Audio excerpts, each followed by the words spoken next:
"You're going to have a baby girl," Milo declared, staring intensely at me with his big blue eyes. "But there will be struggles and pain before she arrives." A hush fell over the living room as all eyes turned towards the 11-year-old boy. My cousin Amanda's face flushed red. "Milo, don't say such things," she scolded, flustered.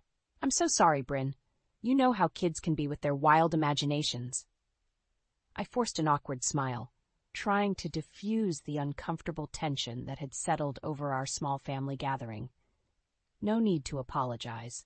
I'm sure he's just excited at the prospect of having a new little cousin to play with someday. Milo shook his head adamantly. "I'm not making it up, Mom. I saw it clear as day, like I was watching a movie in my mind." An uneasy silence lingered as Amanda searched for the right response. Before she could find the words, little Milo continued. "The baby will be beautiful, Bryn, with dark curls and green eyes, just like you. But there's a fork in the road you'll face. One path is safer, but filled with regrets and what-ifs. The other leads to your daughter, but is treacherous. Obstacles from someone you trusted will try to block your way." My chest tightened as Milo's haunting words washed over me. There was a conviction in his tone that made the hair on the back of my neck stand up. For as long as I could remember, he had displayed an unsettling knack for making disturbingly accurate observations well beyond his years. Ever since Alex and I had started trying to have a child over a year ago, I couldn't help but envision our future with a house filled with the joyous sounds of little feet pattering across the floors. Was Milo's eerie prediction giving voice to the dream I had secretly been nurturing, or was this merely an overly fertile child's imagination gone wild? "Honey, you know Grandma gets worried when you say such peculiar things," Amanda said, her voice a frantic whisper as she tried to rein in her son's ramblings. But Milo's gaze remained transfixed on me, utterly undeterred. "You're strong, braver than you know, Bryn. When the dark clouds gather, don't lose your way. The rain will give way to a beautiful rainbow." I felt Alex's comforting hand on my shoulder, pulling me back to the present moment. He leaned in close, his warm breath tickling my ear. "Try not to dwell on it, babe. You know how worked up Milo can get with his overactive mind." Attempting to compose myself, I plastered on a smile and nodded. Yet no matter how fervently I tried to shake off Milo's foreboding words, they clung to me like a burr. A lingering sense of unease took root, leaving me wondering what turbulent road might lie ahead.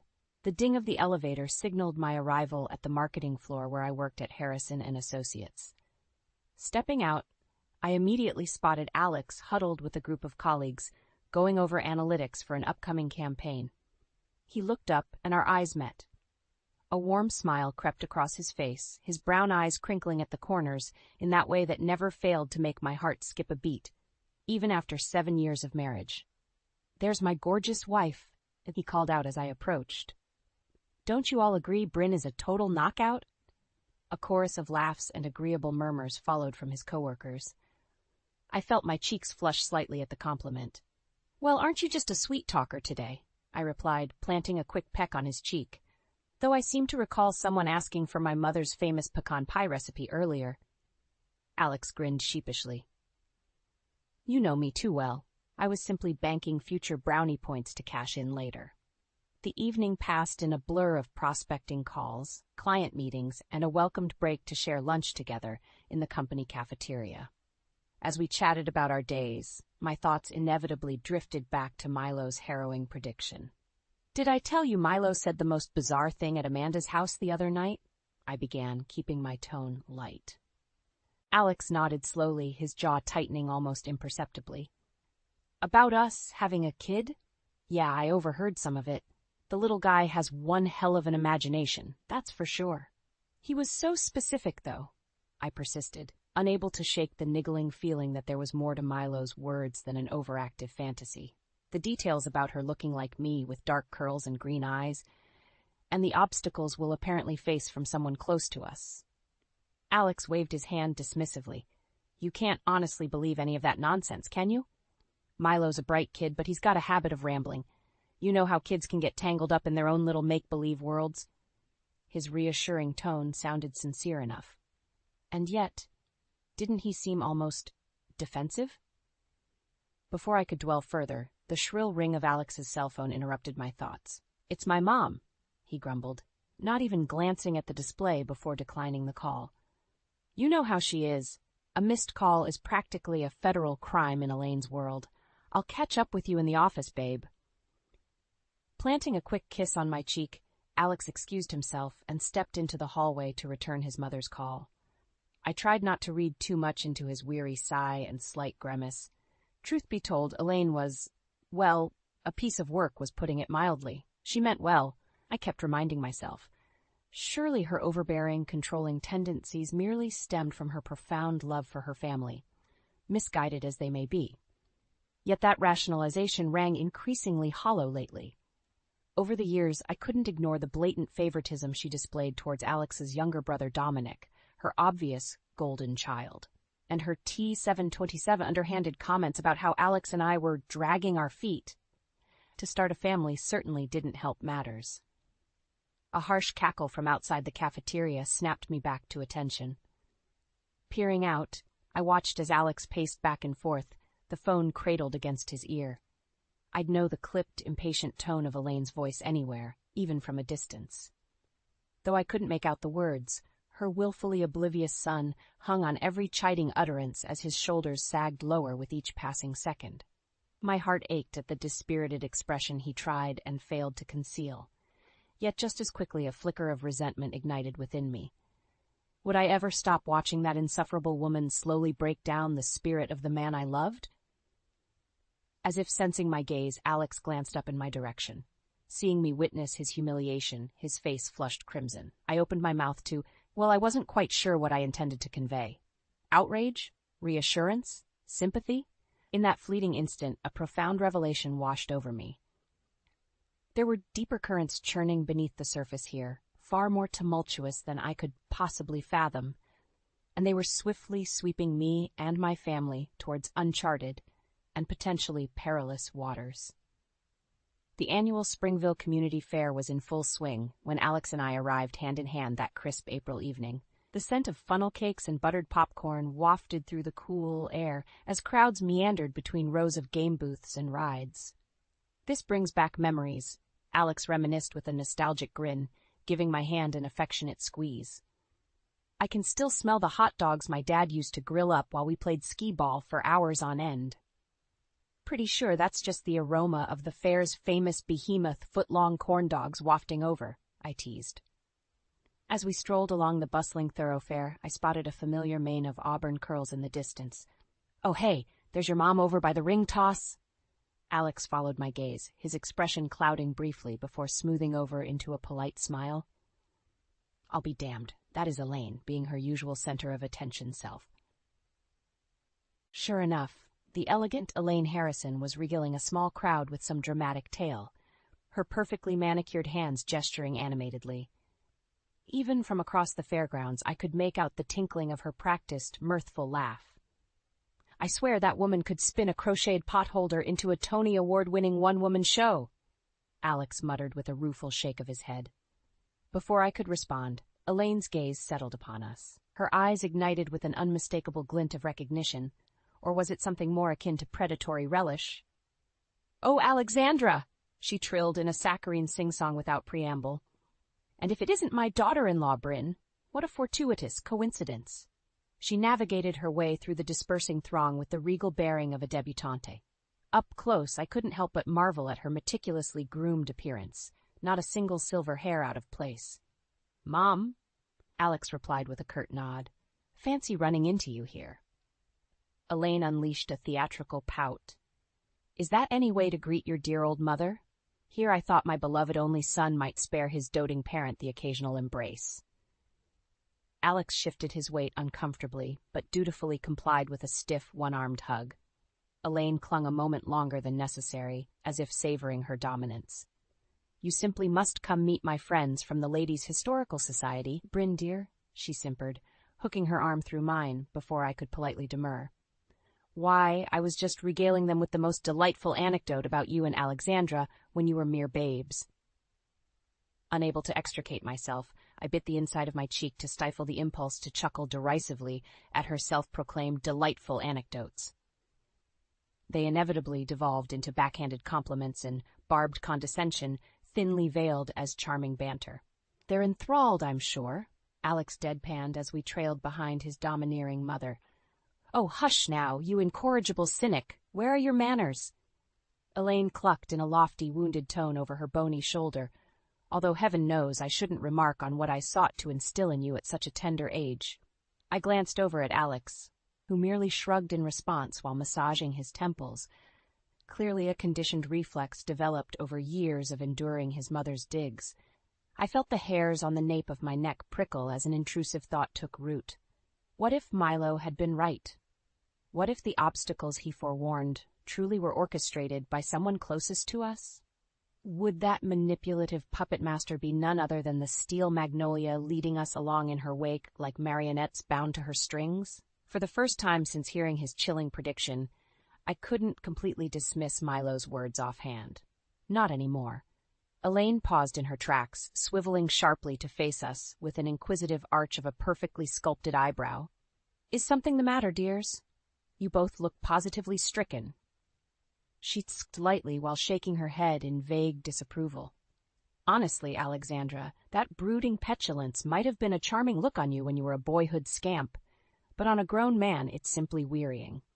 Alex opened his mouth as if to retort, but then visibly deflated. I watched as the fleeting defiance guttered in his eyes, instantly extinguished. In that moment, my throat constricted with a swell of emotions: frustration, sorrow, impotent rage. Yet beneath it all, an iron-willed determination took root. If Milo's vision was indeed a harbinger of the turmoil to come, then I would be ready. Whatever tempestuous destiny awaited on the road ahead, I wouldn't allow Elaine's machinations to steer us off course. Not if I had any say in the matter. The cloying scent of Elaine's overpowering gardenia perfume lingered in the air even after we departed the fairgrounds and arrived back home. I wrinkled my nose in mild disgust at the phantom aroma, just one more layer to peel back in the ever-complexing enigma that was my mother-in-law. Well, that was certainly an experience, Alex sighed, shrugging off his jacket. He hung it over the back of a chair, looking as mentally drained as if he'd just run a marathon. We'd barely been in Elaine's presence for an hour, but her potent dose of toxicity always managed to leave us utterly depleted. "You've got to admit she's a real piece of work," I agreed wryly. "Did you happen to catch what she was whispering to that friend of hers after you excused yourself to take that call?" Alex pinched the bridge of his nose, grimacing. "You mean when she proclaimed in a stage whisper how I was forever disappointing her expectations? Yeah, that's pretty much par for the course with Mother Dearest." "Even for her, that was harsh," I murmured, sliding an arm around his waist. A few beats of silence passed between us. Then, seeming to brace himself, Alex exhaled loudly. "Listen, Bryn, I've been meaning to talk to you about something," he began slowly, averting his gaze as if steeling himself for a thorny conversation. My heart skipped a beat, bracing for bad news over some looming work crisis or other catastrophe. "Mom's been, well, saying some things lately that have got me thinking," he continued, his words gradually gaining momentum. "About us not having kids yet after being married all these years, and I know we've discussed it, but—" "Hold up," I interjected, recoiling slightly. Of all the things I'd braced myself for, I hadn't anticipated this conversational U-turn, much less for him to be parroting Elaine's refrains. "Are you actually taking parenting cues from your mother right now?" Alex held up his hands in a placating gesture. "Hear me out, babe. I'm not looking to pile on the pressure or anything, just maybe she has a point this time?" I arched an incredulous eyebrow. Elaine Harrison had permanently forfeited the benefit of any doubts from me long ago. "All I'm saying is, you can't deny the nonstop hints are starting to carry a ring of truth," Alex pressed on. "My brother's already knocked up wife number 2, with number 3 likely on the way before long. And here we are, hitting our mid-30s with not even the pitter-patter of one set of little feet around the house." An inexplicable lump formed in my throat as I dredged up the recurring ache that had taken root, the one I'd tried my damnedest to stifle over the past couple years. "You think I don't agonize over that every single heartbeat?" I shot back, unable to mask the desperation that had begun creeping into my voice.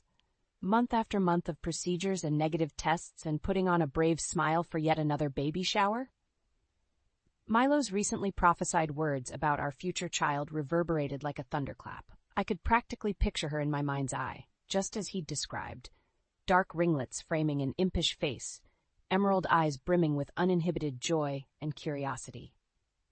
Alex reached over and squeezed my hand, his expression softening. I hated how naked and vulnerable admitting my innermost yearnings aloud made me feel. As if he could instantly see the repressed hopes and dreams I'd compacted like a tightly wound coil all this time. "I'm not trying to make this into a fight, Bryn. You know I want a baby just as much as you," he soothed in a gentler tone. "And for what it's worth, whatever Mom's warped motivations, she does have a damn good point this time. We can't just keep putting it off forever." I digested this in silence, fidgeting with the fraying end of a throw blanket just to avoid Alex's plaintive gaze. Of course, he was right. There was no sense in denying the growing void any longer. You're right, I conceded softly. A mirthless chuckle escaped my lips. "God, I can't believe I'm actually saying this, but your mother may have inadvertently done us a favor here." One dark brow arched in bemusement. "Come again? We're talking about the same Elaine Harrison here, right?" "Just hear me out," I said, holding up a finger as the first tendrils of revelation began worming their way into my consciousness. What if Elaine's constant needling wasn't just her being a nagging busybody, but something else entirely? Like she subconsciously knew this was one area she didn't have control over. Alex opened his mouth to protest, but I pressed onward, now unable to stop the deluge of epiphanies from tumbling forth. "Don't you see? All this time, we've assumed she was just reflexively sticking her nose where it didn't belong. But what if there was more to it? What if she was provoking us intentionally because she wanted to undermine our growing family before it could even begin?" The crease deepening between Alex's furrowed brows was the only confirmation I needed. In that instant, the wool was lifted from my eyes. Elaine's meddlesome quips had been mercurial little taunts, a campaign of psychological sabotage targeting the closest and most cherished part of her only son's life. My blood turned to ice as a new, unsettling possibility suddenly sprang to mind. Milo's warnings could have been deadly accurate. What if Elaine wasn't just voicing innocuous disapproval, but was actively plotting to thwart our efforts to conceive at every turn?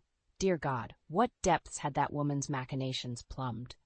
As I watched stunned realization slowly bloom across Alex's face, the dam inside me burst, unleashing a torrent of recriminations bubbling up from the past several years. Every innocuous moment between us, every perceived slight from Elaine, every prior assumption was shattered and recontextualized into something infinitely more sinister. This was no mere clash between overzealous mother-in-law and daughter-in-law. It was all part of a calculated power play waged against the happiness of my own family. I can't believe she'd go that far," Alex stammered, his voice hoarse and constricted as the weight of the appalling realization hit him. "My God, Bryn, what the hell has she been up to behind our backs?" My jaw clenched as determination surged through me like an electric current. If Elaine thought she'd slink back into the shadows after stirring this nest of vipers, she had another thing coming. One way or another, I would uncover the truth. No matter how dark the revelations, how damning the evidence, come hell or high water, I would drag every last one of her secrets into the light. Steeling myself, I met Alex's stricken gaze with grim resolution. "I don't know," I stated with more calm than I felt, "but I'm sure as hell going to find out. No more lies, no more tricks. It all ends now." I felt a jagged anticipation swirling within, not unlike a cornered animal sensing a predator's approach. Elaine had vastly underestimated how far I was willing to go to protect my family. Mother-in-law or not, it was past time I turned the tables on her poisonous games. After all, karma wasn't always a merciful mistress, as she was about to discover firsthand. I spent the next several days sifting through a disjointed trail of breadcrumbs and half-remembered inconsistencies from the past, determined to piece together the full extent of Elaine's misdeeds. The more I unearthed, the more nauseated I became at the sheer depths of her duplicity.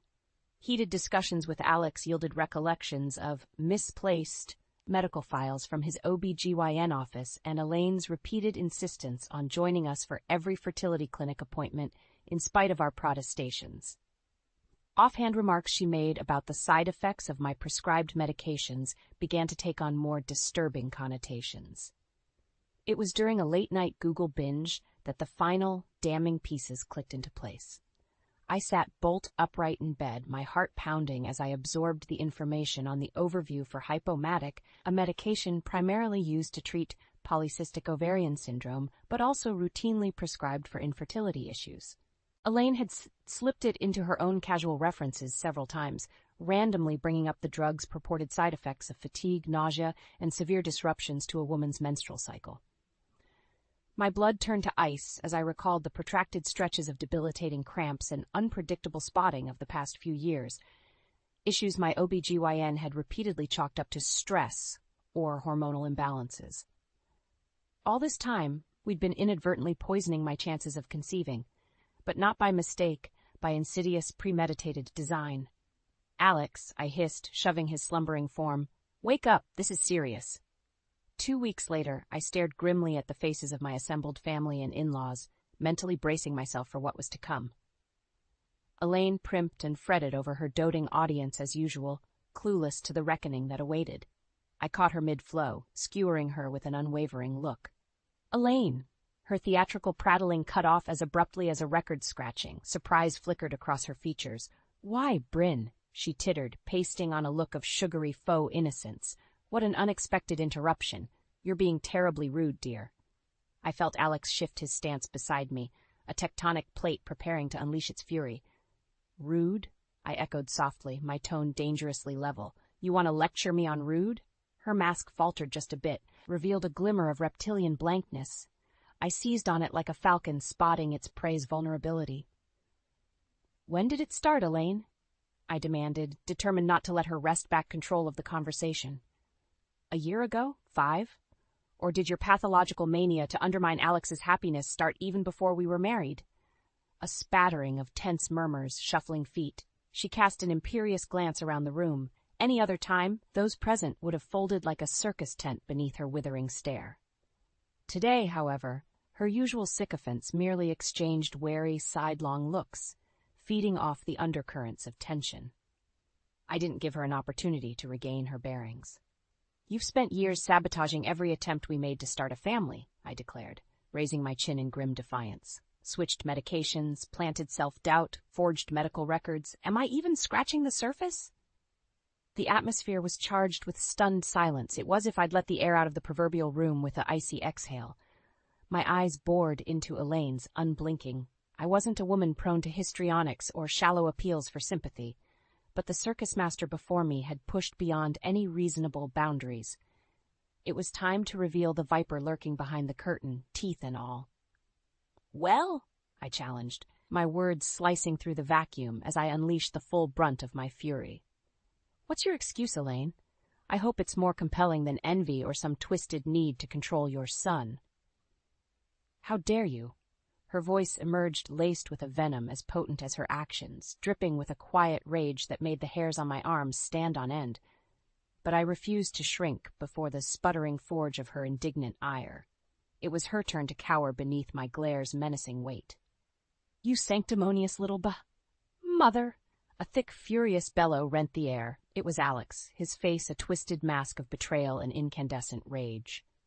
My normally mild-mannered husband was unrecognizable, every tightly coiled wire wound from years of abuse snapping in a blinding instant. "I cannot fathom the level of abject evil it took to do something like this to your own family," he growled in a voice even lower and more terrifying than his outburst. "To your own blood." Elaine's jaw worked furiously, struggling to formulate a response. For one fleeting instant, I caught a glimpse of the naked fear in her eyes. Good, I thought in a moment of callous savagery. Let her seize in terror over the fire she'd willfully stoked. How I wish I could savor that momentary flicker of weakness longer, but a whiplash of movement and sound drew my eyes away. Just as Dominic lunged to his feet, his arms rigid at his sides as his body went ramrod straight. I followed his burning, accusatory gaze over to where Elaine stiffened, caught in the crossfire. It dawned on me then with dawning certitude and horror. The oblivious golden child knew nothing of his mother's twisted machinations, until now. The tableau before us crystallized into a grotesque artifice, a brittle dollhouse facade concealing a nest of vipers far deadlier than we'd imagined. Yet even amid the carnage lay a tragic figure, a perpetually favored son opening his eyes for the first time to the rot lurking within his clan's foundation. I opened my mouth, but no sound emerged. What remained to be said? The damage had been wrought, the reckoning delivered. The shattered shards of our once idyllic existence lay strewn at our feet like a broken mirror. There was no piecing anything back together. Not after this. In the suffocating silence that blanketed the room, you could have heard a pin drop. Elaine remained rooted in place, her chin jutting out in a defiant tilt as she dared us with those reptilian eyes to make the next move. Alex and I steeled ourselves, squaring our shoulders as if bracing for an imminent attack. It was Dominic who finally broke the spell, shattering the fragile stalemate with a choked utterance. "Mom?" The plaintiveness in his tone sliced through me, conjuring an image of a frightened child pleading for reassurance from the monsters under his bed. My heart twisted in sorrow and impotent anger over the innocence that monster had shattered for us all. Elaine pivoted on her heel to face her youngest, her eyebrows arched in a look of haughty innocence that would have been convincing if not for the smear of panic telegraphed in her strained features. "Well, don't just gawk at me like one of your insipid beta fish, Dominic," she snapped with a derisive wave of her hand. "Your sister-in-law is clearly deranged if she thinks." "Don't," Dominic interrupted, his voice hardening to a tone I'd never heard from the normally affable man. "I beg your pardon?" Elaine sputtered, aghast at the unaccustomed insolence from her favored golden child. Dominic swallowed hard, seeming to steady himself with a deep breath. When his gaze alighted on his mother once more, it smoldered with a quiet fury. "Don't insult me by denying it outright," he said in a voice as taut as a tripwire, "or try deflecting with empty insults about Bryn and Alex's imagined mental state." He took a halting step forward, each footfall like the weight of an immense burden being lowered onto his shoulders. "Not after hearing that horrific revelation with my own 2 ears." Elaine issued a soft cluck of disapproval, patting his cheek in an almost maternal gesture, utterly at odds with the circumstances. "Oh, pish, you're working yourself into such an unnecessary state over some baseless accusations." "Enough!" Dominic bellowed with such abrupt ferocity that even I flinched. Elaine recoiled, shrinking back a few paces from this heretofore unseen side of her offspring. "My God," he muttered, raking a shaky hand through his hair. "I don't even know who you are anymore, if I ever really did. What kind of twisted, unforgivable thing did you do?"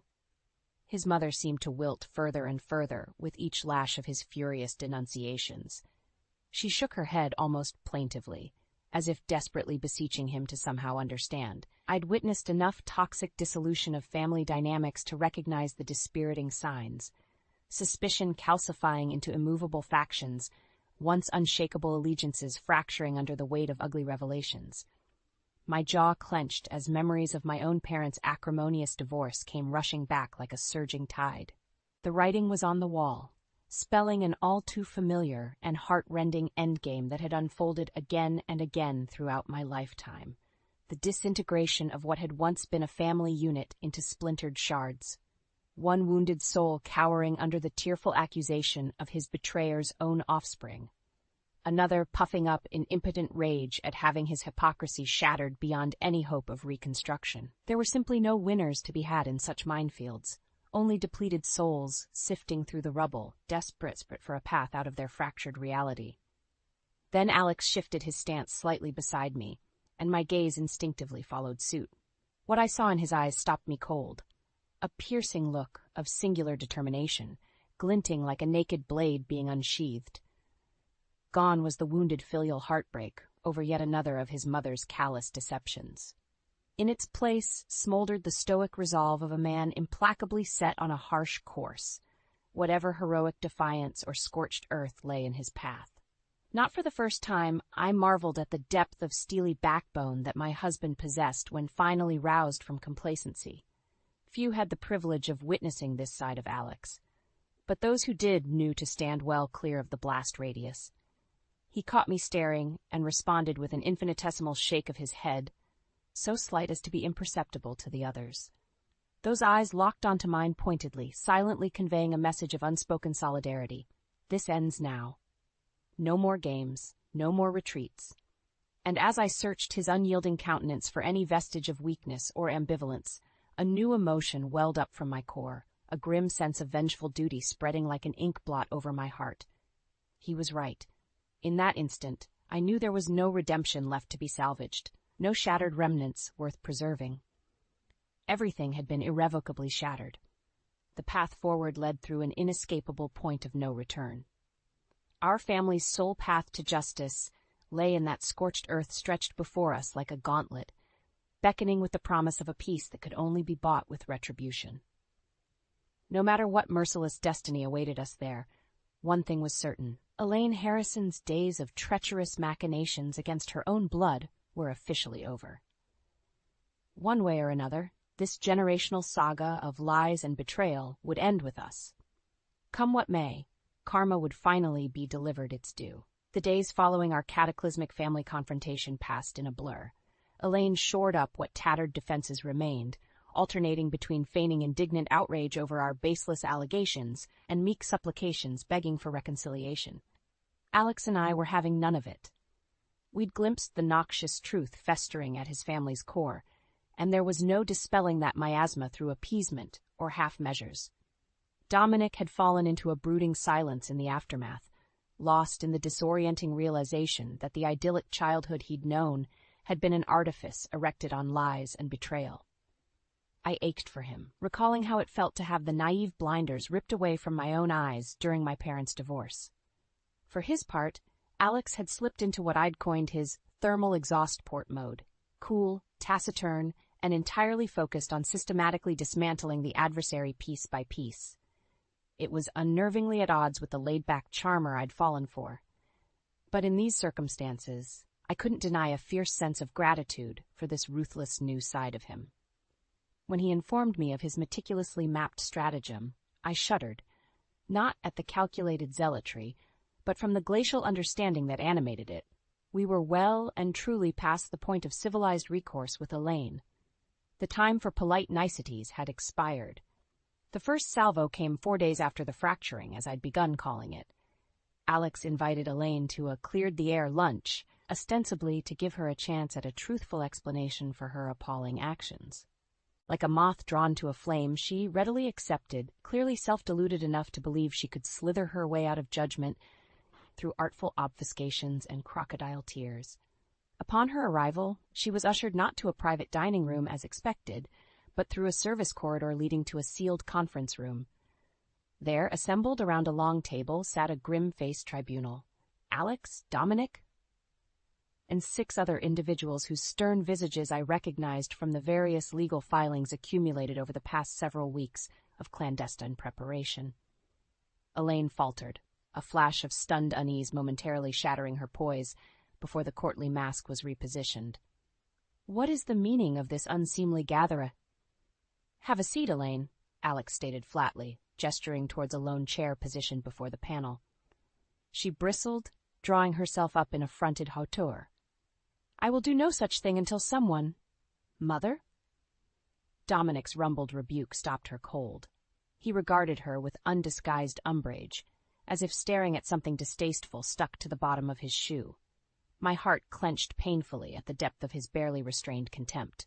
This time Elaine's mask slipped entirely, if only for an instant. The naked hurt and bewilderment etched across her features would have seemed pitiful if I didn't recognize it for what it truly was. The desperate lashing out of an inveterate manipulator being cut off from her supply lines. "Dominic," she croaked, reaching out a placating hand. "Surely you can't." "Just sit down, please," he ground out, unable to even maintain eye contact any longer. Something inside her seemed to wilt as the weight of her awful solitude finally registered. Sinking into the proffered chair, she cast a wary, wounded look around the assembled officiants, then finally settled on Alex's thunderous countenance with pleading resignation. I tensed at his answering look of harsh finality, gripping the edge of the table with white knuckles. For all the unforgivable slights and crushed hopes, there was no prepared salve to ease the pain of the impending denouement. just a scalpel to excise the gangrenous limb poisoning our family once and for all. But we had come too far for last-second cold feet. Taking a steadying breath, he withdrew a thick manila folder containing what had to be hundreds of pages of documentation from across the table. "You are being presented today with the full body of evidence detailing a years-long conspiracy to undermine your own family," he intoned in a tone of such solemn gravity it was as if rendering a judge's verdict rather than merely addressing his mother. "Forgeries, defamations, willful obfuscation bordering on felonious acts against my wife and I," he continued, each word seemingly to strike Elaine with the weight of a sledgehammer blow, "all in order to sabotage our efforts to conceive a child and secure your twisted control over this family and its bloodline." The proclamations kept coming, an inexorable avalanche of accusations, each infinitely more damning than the last, all couched in a meticulously cultivated portfolio of proof. And most damningly, each one was enumerated not just by Alex, but affirmed by a cadre of expert witnesses delineating chapter and verse of her elaborate offenses under oath. How I had underestimated his preparation, his ability to surgically dismantle her nefarious agenda through the path of maximum pain. The barrage was as merciless as it was inescapable, laying bare the wretched truth in all its lurid monstrosity. Elaine's villainy had metastasized into a cancer that would take down the entire family structure. And now, the scourge was being savagely exorcised through its only course of treatment, absolute admission and recompense. There would be no more obfuscation, no more evasive parlor tricks or hollow deniability. Only the unvarnished truth and its inexorable consequences. "Do you understand the depth of what you've done?" Alex's voice lashed out as the final witness's proclamation hung in the air like a death knell. Elaine sat slumped, vacant and deflated, like a collapsed marionette whose strings had all been severed. Her haunted gaze flicked up, registering my face fleetingly before drifting back to Alex's accusatory glare. How could you do this to your own mother?" she rasped in a voice parched of all pretense. I expected Alex to spit out a contemptuous rebuttal reminding her of the sins that had precipitated this occasion, but instead he merely exhaled through his nose with a sort of weary resignation. "I'm not doing anything," he said with a chilling finality that seemed to splinter whatever remained of Elaine's bluster into powder. "This is simply karma's hand finally being dealt." Then, in front of God and the assembled witnesses, Elaine Harrison, once imperious matriarch and merciless puppeteer of our family's fate, crumbled into silent, bitter weeping. And for all the satisfaction I'd imagined would accompany such a cathartic comeuppance, I felt nothing but a hollow, gaping sadness. Our vendetta had been achieved, yet at what terrible cost. Autumn's crisp breezes carried the bittersweet aroma of decaying leaves that fateful afternoon, an olfactory harbinger of change and renewal threading through the twilight air. Sometimes the simplest moments trigger the most profound revelations. For me, it happened as I cradled Mila in my arms, entranced by her cherubic features while she slumbered peacefully against my chest. The rhythmic rise and fall of her tiny back lulled me into a trance-like reverie punctuated only by the occasional bird-song from the backyard. I stroked the downy wisps of sable hair crowning her head, so dark and unruly, already mirroring my own unmanageable mane. A faint smile tugged at my lips as I committed every facet of her appearance to memory. Her rosebud lips, the faint dusting of freckles stippled across her elfin nose, even the little crease that furrowed between her eyebrows whenever she fussed. Most of all, those long-lashed eyes that had captivated me the instant they'd opened to gaze up at me in the delivery room. Not a muddy hazel like her father, but rather a striking peridot, the color of new spring grass. I tensed reflexively as a lock suddenly clicked downstairs. All it took was the faintest rustling from the hall to rouse Mila from her slumber, prompting a sleepy gurgle and soft coo. Within seconds, Alex's looming shadow materialized in the nursery's doorway, his face melting into a beatific grin. "Hey there, Munchkin." He crossed to us in 2 strides, bending to drop a tender kiss to Mila's crown. "Keeping your mama company while she holds down the fort? And what adventures did you get up to out in the big wide world today?" I teased, tipping my chin up to accept his lingering kiss. As he drew back, I couldn't help but bask in the glow of adoration warming his eyes. That same enamored look that never failed to reduce me to a giddy puddle even now, almost 9 years into our marriage. "Nothing too exciting," he murmured, settling onto the armchair beside us, while casually unbuttoning his collar.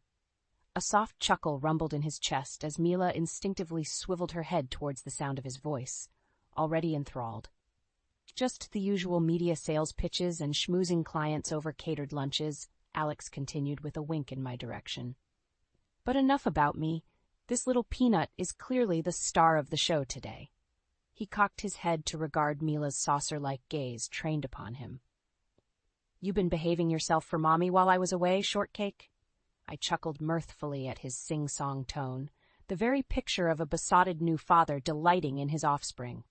When Mila's tiny hand emerged from beneath her swaddle to bat playfully at his face, Alex sputtered with unbridled elation. "Oh, I see how it is, Missy. Trying to rough up your old man right from the outset, huh?" We relished in Mila's ensuing giggles, joyous peals of laughter ringing out like silver bells in the peaceful hush of the nursery. In that instant, it was as if all the heartache and torment of the preceding years had been banished to a distant, cobwebbed recess, lost amid the simple rapture of being present with those dearest to you. As Mila's laughs subsided into intermittent coos, I caught Alex's eyes flitting towards the antique crib positioned in the corner. My breath caught for a moment as I followed his gaze, taking in the hand-carved detailing depicting leaping gazelles and swooping birds mid-flight. It was the same crib Alex's father had painstakingly restored and gifted to us. How many times had Alex run his fingers over those grooves, channeling his grief over whether we'd ever get the chance to use it for its intended purpose?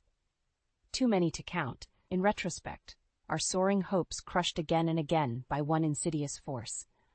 As if in tune with my introspective turn, Alex's face grew solemn. Something indiscernible flickered behind his eyes before vanishing just as quickly. He rested his palm over my knee, giving it an affectionate squeeze. "Hard to believe it was less than a year ago that all the drama went down," he murmured in a hushed tone, as if not to disturb Mila's attention.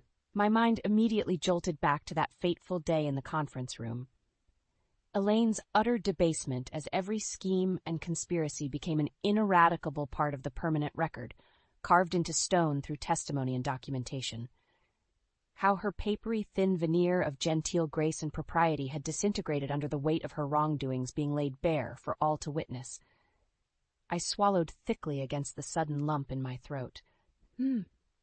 I'll never forget the look on her face that day, like the mask had finally shattered beyond any hope of repair. Alex's features tightened into a pained grimace I knew all too well, the echoes of a complicated, still unresolved relationship with his mother that seemed destined to haunt him for years to come. There were simply too many emotional fault lines fractured that day for any of us to achieve total closure. I did what needed to be done, for us and for the family, that he stated in a low, resolute tone that betrayed only the faintest quaver of lingering uncertainty. Still, I can't help but wonder if I was too heavy-handed. My free hand instinctively found his, our fingers interlacing. There would be no easy balm to heal those old emotional gouges, not entirely. But perhaps with time, and the all-consuming joy radiating out of our long-awaited miracle nestled between us, we could begin to rebuild anew on firmer ground. "You protected us and our future, Alex, against any threat, no matter how twisted or dark," I said, offering a reassuring squeeze. "That's all a good father ever needs to do." His grateful smile in response was enough to fill my heart to overflowing. Then Mila cooed softly again, drawing our rapt attention back to her cherubic mug like twin sunflowers turning towards the light. As I relished the sight of my beautiful daughter radiating undiluted joy and innocence, Milo's uncanny words from all those months ago reverberated in my mind's eye like a mantra, of triumph emerging from devastation, of light piercing the void. A daughter whose existence had only manifested through hard-won recompense for the very blackest betrayal. The living, breathing embodiment of karma's unbowed perseverance and the remarkable power of human resilience against even the most implacable darkness. No matter what convulsions had rocked our family's foundations to their core, in this tranquil moment of joy and renewal, we had prevailed. Scars would remain, of course, for all our catharsis, The past could never be truly expunged. But here at last was our chance to forge ahead anew. One single wondrous life offered up an opportunity, not just for a fresh chapter, but as the first radiant strains of an entirely new family saga. All thanks to that most delicate yet undaunted of human virtues, hope.